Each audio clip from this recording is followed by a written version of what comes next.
Apresentação Adolfo Lemo, o Rambo.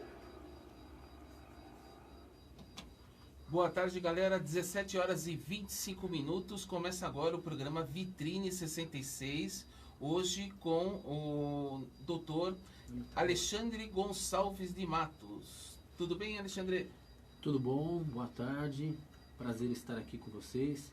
Legal, tenho também aqui o Lima na bancada. Tudo bem, Lima? Beleza, boa tarde a todos aí. Boa noite já quase. É verdade. Não, 5h26 ainda não, achei que já era às 18. Ah, legal. Lima, vamos começar com o pessoal, quem que tá aí na live? Tá chegando aqui, ó. Tô atualizando o meu, aproveitando e lembrando e pedindo pra galera aí compartilhar, né? Porque aí vocês compartilhando tem a chance de interagir conosco, os amigos, né, do nosso convidado, os meus amigos, o do Rambo e o da rádio, vai poder mandar aí as suas perguntas, hein? Então vamos aguardar aí o pessoal chegando aí. Tá, lembrando que estamos ao vivo aqui no aplicativo da 66 Brasil FM. Vocês que estão na live também podem acompanhar pelo aplicativo da 66 Brasil FM. Vai lá na loja Play Store do seu celular ou na Google Play. Baixe o aplicativo da 66 Brasil FM no seu celular. Você terá a melhor rota do rock na palma da sua mão. 17 horas e 27 minutos. Vamos começar o programa agora. Alexandre, pedimos desculpa para a semana passada, né, que não pudemos fazer o programa, que teve uns problemas técnicos, né? Mas hoje estamos aqui e inclusive tinha a expectativa também do pessoal que estavam esperando realmente os assuntos que vêm aí para a gente conversar, tá? Vamos lá então. Qual que seria? Vamos falar sobre qual que era o primeiro item mesmo? Olha, se você quiser eu posso fazer aqui um apanhado geral dos temas, né? Sim. Os mais importantes, né? Direito de trânsito, na verdade é um assunto muito amplo, muito interessante, mas nós podemos tratar hoje, obviamente que de uma forma um pouco superficial, não vamos entrar em tantos detalhes. Sim. Mas nós temos aí o processo de suspensão, na realidade, como que se dá a suspensão do direito de dirigir, tá? Está lá previsto no artigo 261 do nosso CTB. Certo. O processo de cassação também é diferente da suspensão. Nós vamos falar um pouquinho também com relação às infrações por alcoolemia, né, ao volante, ou seja, aquele condutor que ele é convidado a participar, por exemplo, do teste de alcoolemia e as suas infrações, ok? E também é importante a gente falar um pouquinho com relação a alguns alertas, com relação a algumas fraudes que acontecem no mercado, no sentido de muitas vezes oferecer facilidades ao motorista que leva não a uma solução do problema, mas eu diria, Rambo, que a um agravamento da sua situação, tá bom? Tá. Ok? Bom, tem um dos temas aí que acho que você colocou e a gente comentou semana passada, seria assim, da diferença da suspensão e cassação. Ok, então vamos lá. Olha, com relação à suspensão do direito de dirigir, nós temos aí uma previsão no artigo 261 do nosso CTB, né, lá no inciso 1. Toda vez que o condutor ele atingir 20 pontos no seu prontuário, ele vai estar sujeito a um processo administrativo para suspender o direito de dirigir. Okay? Certo. Essa suspensão ela vai a partir de 6 meses, tá, até 2 anos. Então veja como é importante o nosso tema, porque até pouco tempo atrás nós tínhamos a suspensão partindo de 1 mês. Então a população ainda, os motoristas, eles ainda estão, na realidade, com aquela ideia de que a suspensão ela seria a partir de 1 mês. Quando na realidade não, né? São 6 meses a penalidade mínima. Então imagine você, o motociclista, o motoboy, o taxista, um motorista de aplicativo, o caminhoneiro, ou aquela pessoa realmente que só depende do veículo para utilizar, para ir trabalhar ou para uso particular. Imagina essa pessoa ficar 6 meses sem poder dirigir. É uma penalidade alta, né? Sim. Então, a suspensão, ela se dá então no acúmulo de pontos, okay? E a diferença é que é o seguinte, a cassação ela é a pena mais grave do nosso Código de Trânsito, ou seja, a cassação ela se dá por uma penalidade fixa de 2 anos, Certo. ok? Sendo que Quando o condutor ele está cumprindo uma suspensão, tá? Por exemplo, se ele é pego, se ele é flagrado dirigindo, conduzindo qualquer veículo durante esse período, ele vai responder pelo processo de cassação.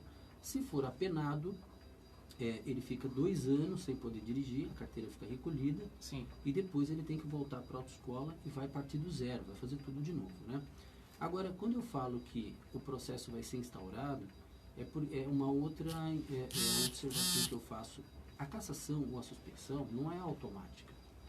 O condutor, ele tem chance de se defender. Então, dentro do direito da ampla defesa do contraditório, dentro do devido processo legal, é importante que o motorista saiba que ele pode, na realidade, estar se defendendo, né? Ele pode se defender antes de ter este processo de suspensão. Certo. A gente recebe um comunicado via correio que está indo em processo de cassação da carta. Aí, como que deve proceder? Tá, então assim, vamos pra gente ser um pouco mais detalhista, aí você, se precisar, você vai me podando aí, mas o que puder eu vou passar de informação. Então, veja bem, vamos iniciar lá pela multa de infração de trânsito. Por exemplo, se você tem lá você cometeu uma infração de trânsito, tá? Seja ela qual for, isso vai te gerar uma autuação. Primeiro você recebe a notificação de autuação, ou seja, de que vai ser autuado. Nessa notificação que você recebe, lá você já tem chance de poder se defender. Certo. Observando, Ramo, que tem uma questão aí. Vamos imaginar que você não era o condutor do veículo naquele dia. De repente um veículo estava emprestado, um parente estava dirigindo. Então, naquela notificação de autuação, você tem a oportunidade de indicar o real condutor, ok? Então, você indica o real condutor e o ponto não vai para a tua carteira, vai para a carteira do real condutor. Agora, se você era você mesmo que estava conduzindo o veículo, você tem chance de fazer um recurso contra aquela multa, caso você não concorde. Então, vamos imaginar, vou dar um exemplo aqui. Você é uma pessoa que entra no teu veículo e automaticamente já bota o cinto de segurança, porque é um hábito, né? Sim. Na grande maioria da população. E de repente você se vê ali pasmo, você recebe uma autuação porque você estava sem o cinto de segurança. Você fala, opa, peraí, eu não estava sem o cinto. Então você pode elaborar um recurso, se defender e explicar que naquele dia, naquela hora, você estava sem o teu cinto. Isso é feito um recurso, você vai juntar ali cópia do documento do veículo, cópia da tua carteira de habilitação, comprovante de endereço, algum documento que você tenha para provar o que você está dizendo, né? Inclusive uma declaração de uma testemunha, por exemplo, e vai mandar lá para o órgão autuador. Se esse recurso for recebido e não for aceito, vai vir indeferido, então vem a multa. Certo. Aí você pode, de novo, não concordando, você vai recorrer, vai mandar para a Jari, tá? Que é uma junta de recursos administrativos, eles vão julgar este recurso.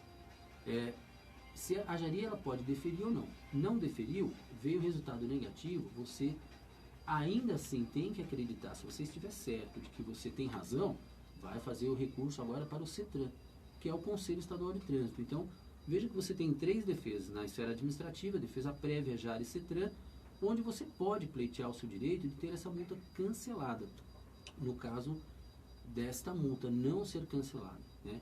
E aí você teve um acúmulo de pontos, tá?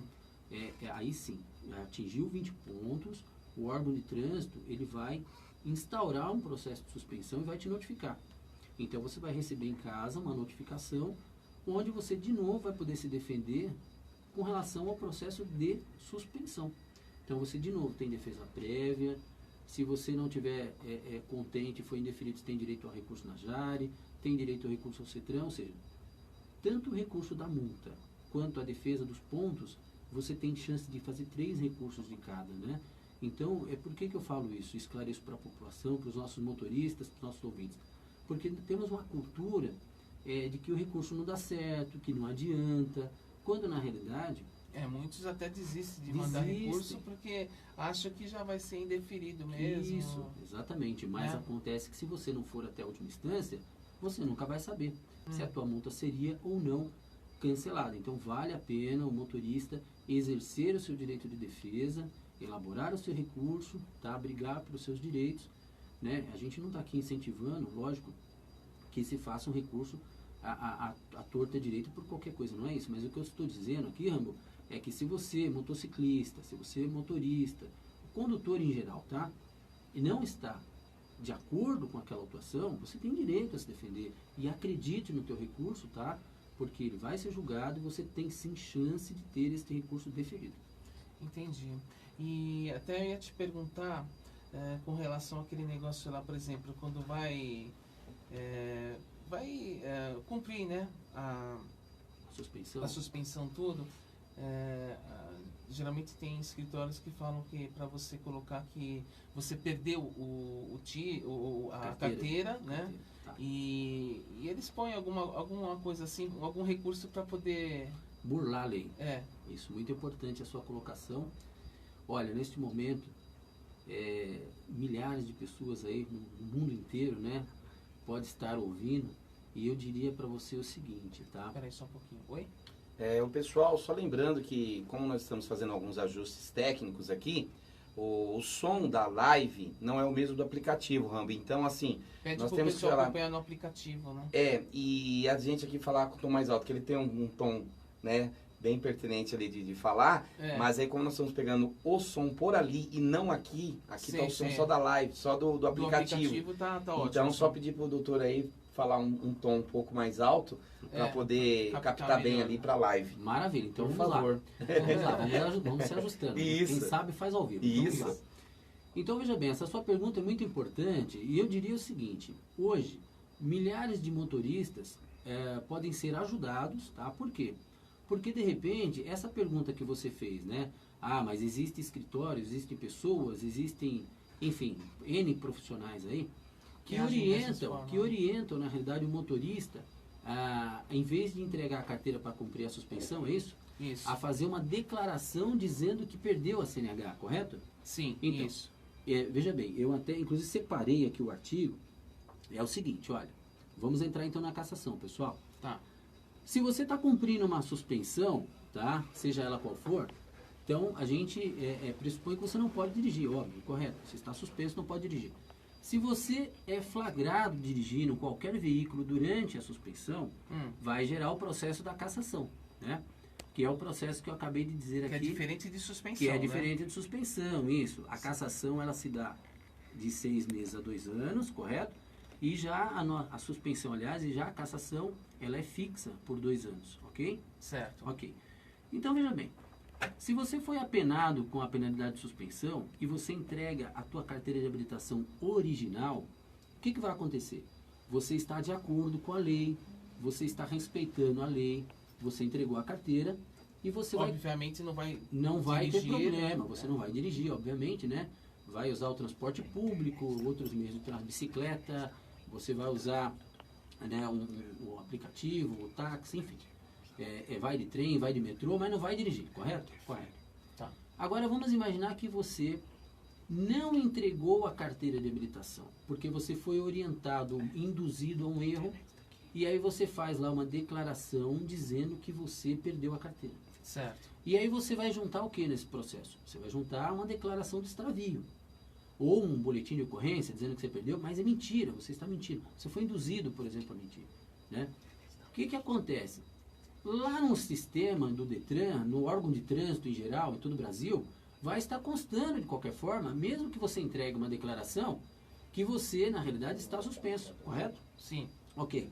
Então, pera lá, se você for abordado em uma blitz policial, se você for se envolver em um acidente de trânsito, se você por qualquer causa, motivo ou razão precisar utilizar a tua carteira de motorista, uma vez que lá consta que você está suspenso, então do que adianta essa carteira de habilitação no teu bolso? Você vai ser autuado por estar conduzindo o veículo com o direito de dirigir suspenso, tá? Então aí o que vai gerar posteriormente o processo de cassação, ok? E aí você vai ter o agravante de responder também pelo crime de falsidade ideológica. Falsidade ideológica. Que é um crime, tá? Que está previsto no nosso Código Penal, artigo 299 do nosso Código Penal, que é um crime, evidentemente, que vai manchar aí, né, o teu prontuário como cidadão. Isso fica registrado lá, né? Você vai responder criminalmente. Né? Você vai ser indiciado, você vai responder criminalmente. Embora seja um crime de menor potencial ofensivo, mas você vai responder por este crime, né? Então, olha só a situação, né? O verdadeiro presente de grego. Esse é o cavalo de Troia, quer dizer, você é induzido a forjar que perdeu a carteira de habilitação, e dizendo que vai ser bom você continuar com a carteira no bolso. Quando na realidade, pessoal, é uma ilusão. O único documento que vai dar direito a você conduzir o veículo aí é a carteira de habilitação original, e ela tem que estar válida, e você não pode estar com direito de dirigir suspenso, ok? Sim.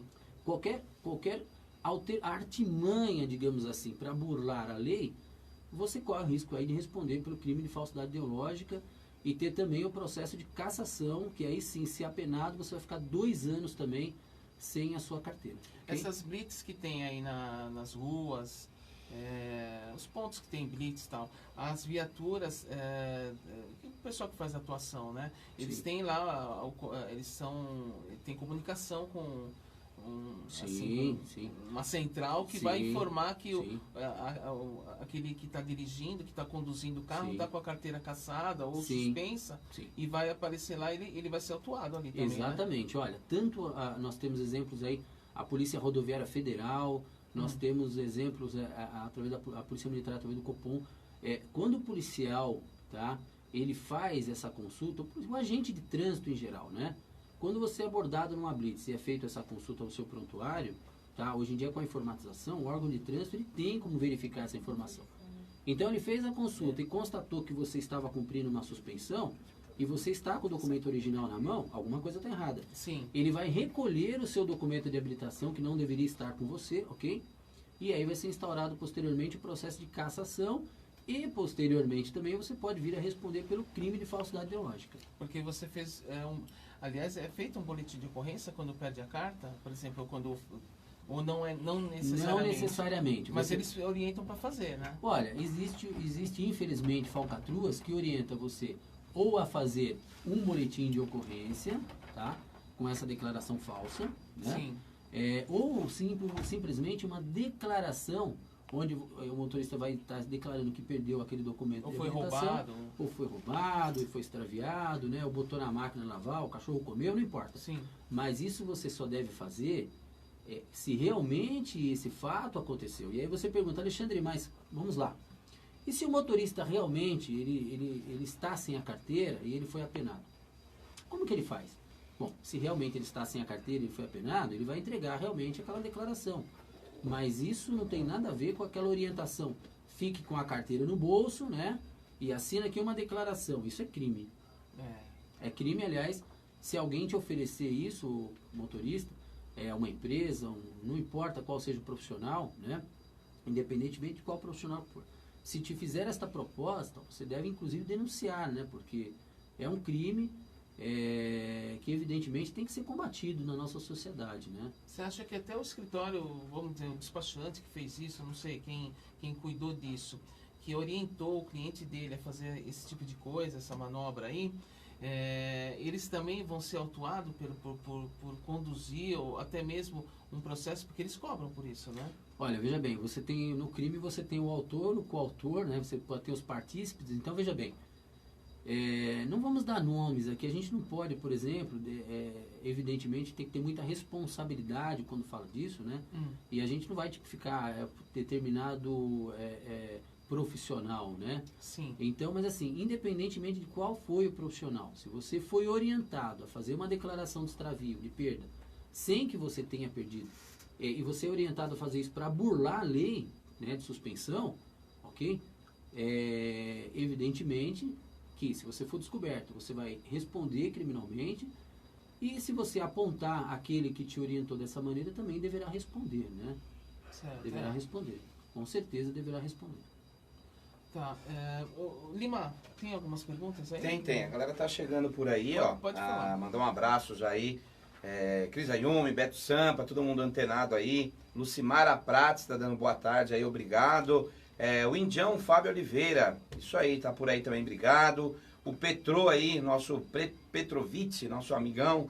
A Cláudio Espartacus. E o Renê Lauro tava falando, fazendo uma pergunta, na verdade, né? Que como já tinha passado a pergunta dele, né, não tá tão pertinente a isso aqui agora, mas Vamos é legal voltar. a gente voltar. Sim. Em uma via com 2 faixas de rolamento, Quantos veículos automotores podem andar lado a lado, mantendo a distância de segurança regulamentar? 2, né? Então, não existe corredor. Motos contribuem para seus próprios acidentes.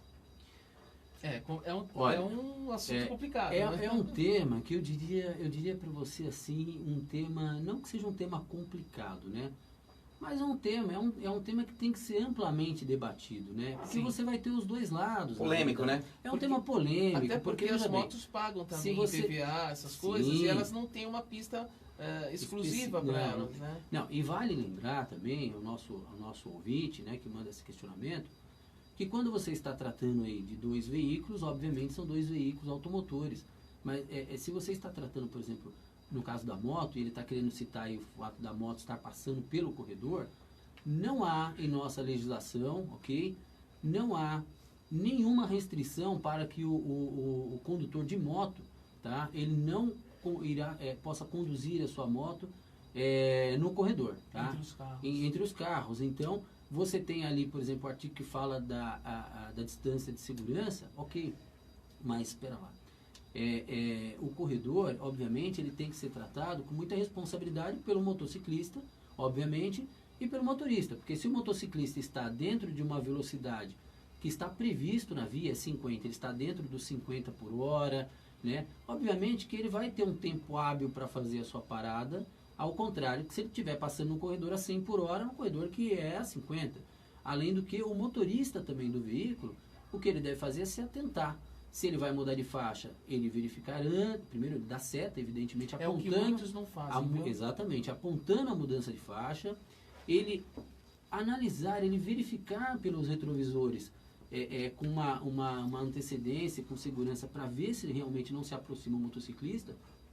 E aí nós temos, inclusive, a ferramenta que é utilizada, que é o farol da moto, a obrigatoriedade do farol da moto aceso durante o dia, seja na via urbana ou não, né? Nas autoestradas, na marginal, na via rural, não importa. O motociclista, ele tem que utilizar o farol da moto aceso 24 horas, justamente para quê? Para ajudar que ele seja visualizado ali no retrovisor, né?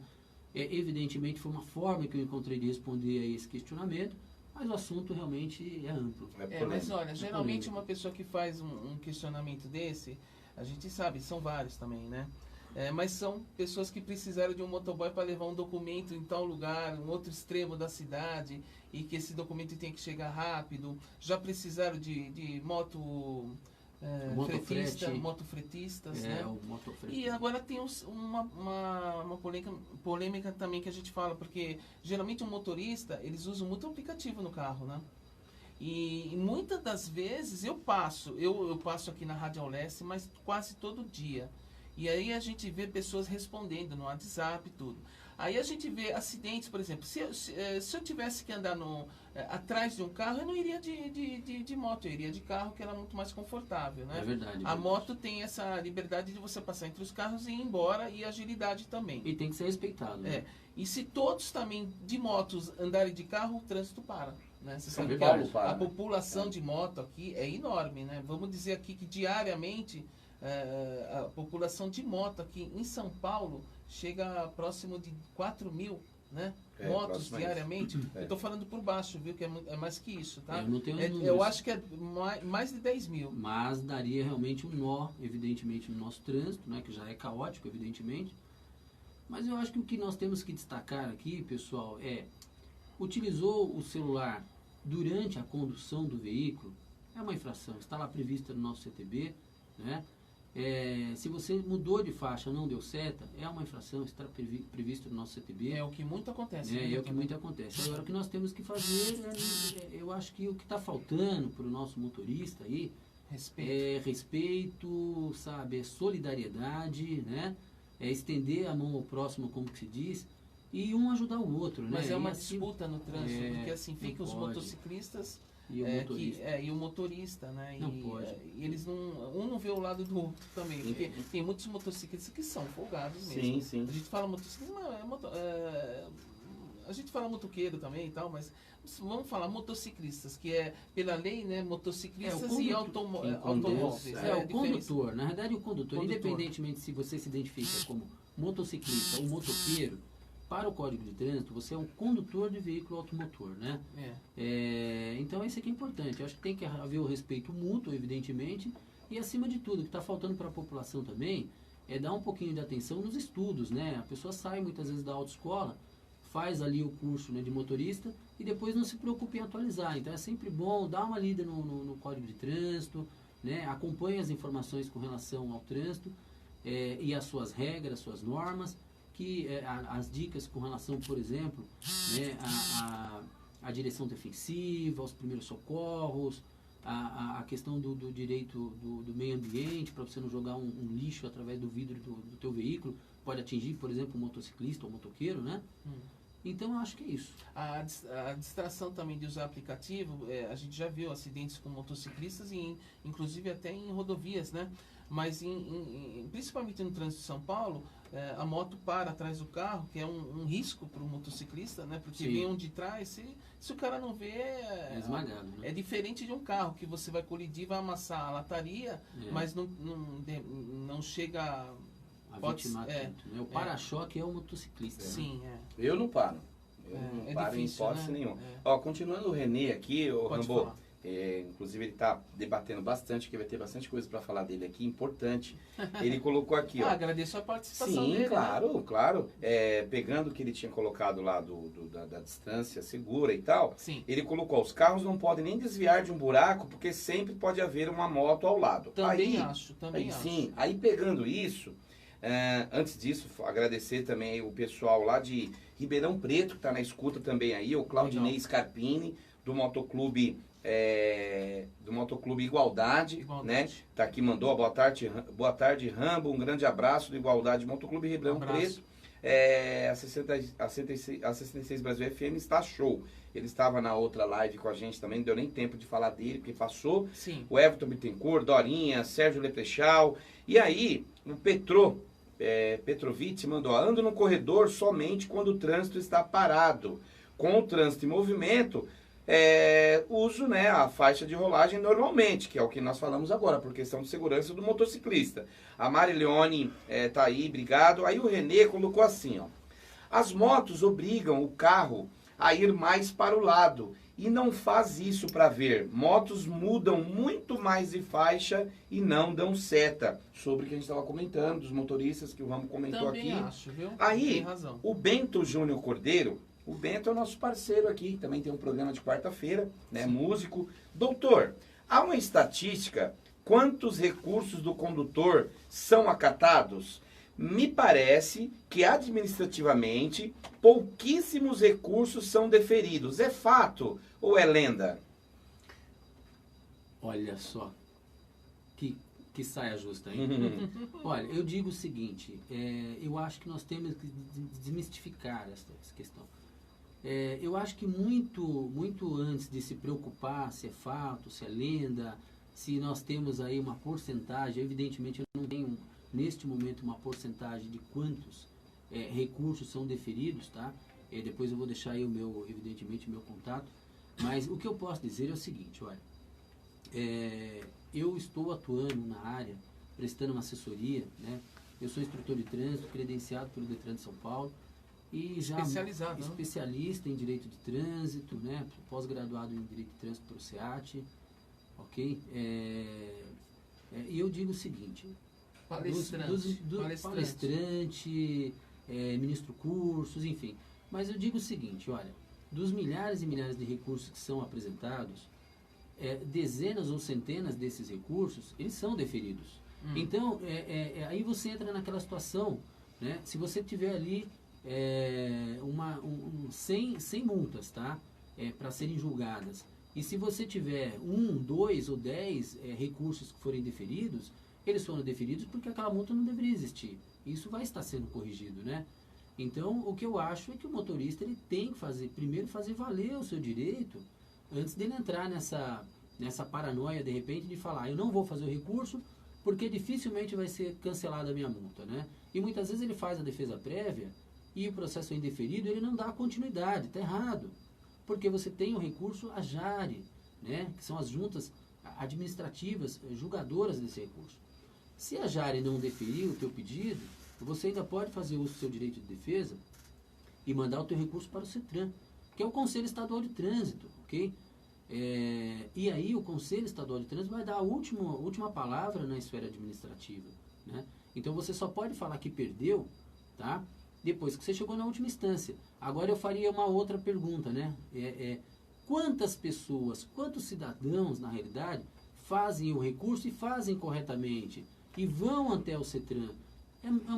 É uma porcentagem com certeza muito pequena, evidentemente, porque lhe falta conhecimento, lhe falta tempo, né? Lhe falta uma série de questões. Faltar tempo e aí você não faz o seu recurso, né? E aí depois vem essa deixa passar, né? Deixa passar, e aí vem essa ideia de que o recurso não funciona. Mas olha, eu sou testemunha, o recurso funciona assim, tá? Independentemente da quantidade dos que são deferidos, é a única ferramenta que o cidadão tem, inclusive para contribuir à mudança do trânsito, para a melhoria das leis, para a melhoria da pavimentação, para a melhoria da sinalização, porque muitas vezes você foi autuado, por exemplo, como o nosso amigo disse, eu tive que desviar de um buraco, mas espera lá, aquele buraco teve uma manutenção, né? Você sabe que existem infrações que muitas vezes o motorista ele é desassistido do agente de trânsito que deveria estar ali para orientar o trânsito, não está, né? Que acaba ocasionando... E acaba contribuindo para o cometimento de algumas infrações, né? Como ficar, por exemplo, preso num cruzamento, ok? Muitas vezes você inicia o cruzamento, pode passar no amarelo? O amarelo é sinal de atenção, né? E o motorista inicia o cruzamento, não tem um agente ali, ou muitas vezes ele está só olhando para o talão para estar autuando, quando deveria estar orientando esse trânsito, e muitas vezes você é autuado de forma indevida, porque quando você iniciou o cruzamento, dava para passar.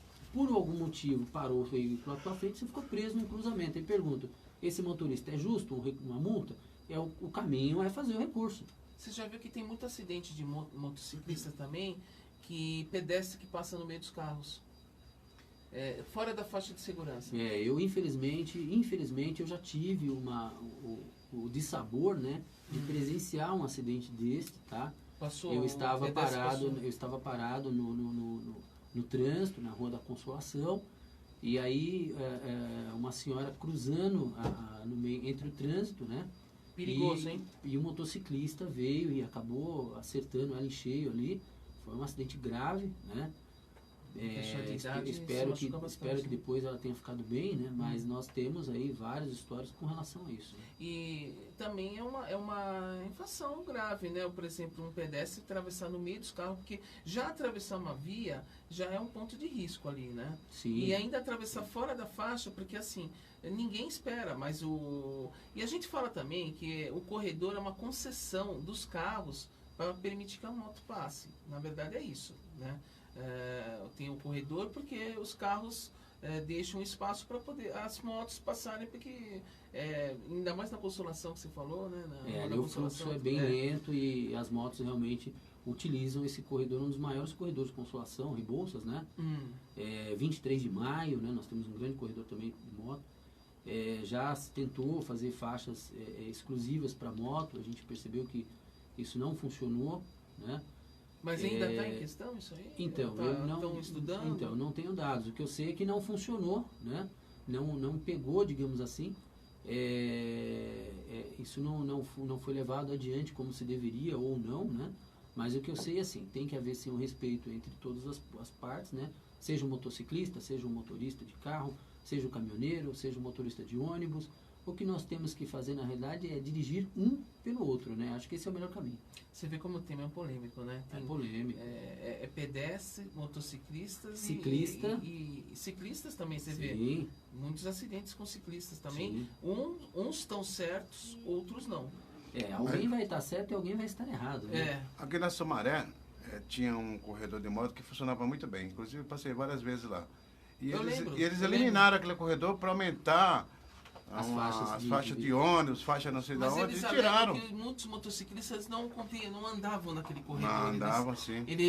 Tem uns que aquele tinha Sumaré que ali, ó, fazer a funcionava direita. muito bem. O que ele comentou na 23 de maio, talvez foi mal colocado aquela faixa de... Não houve uma sinalização, assim, um estudo melhor na 23, porque quando colocaram para moto, houve muito acidente, mas por falta de quê? de conhecimento a próprio motorista, que existia 23 já, de maio tem que, muito que existia a faixa exclusiva para moto. Rubem Berta. Ele teve muito acidente que até tiraram, né? Por causa disso. Eu faço uma pergunta, só voltando.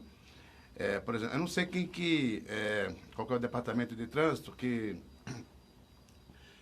faz essa parte de logística por exemplo, um farol. Você falou assim, ó, passar no farol amarelo, né? Sim. É uma consequência, assim, né? De repente você entrou no farol e ficou amarelo, né? Sim. De atenção, Se você frear bruscamente, você pode causar um acidente. Uma coisa é acidente. Outra. Agora, o que eu já vi, eu não lembro agora onde foi, que eles colocaram aonde no asfalto, quando você passa ali, não dispara lá o radar, né? Se você passou você já passou, sim, entrou no amarelo, você não tomou multa. Agora tem uns que estão colocando aquilo lá na frente. Então, quando existe um condicionamento, parou assim, você ficou no meio, você vai passar por aquele... Já é multado. Aí você só... E você é autuado mas aí não é sacanagem? É uma pegadinha. É uma pegadinha pra...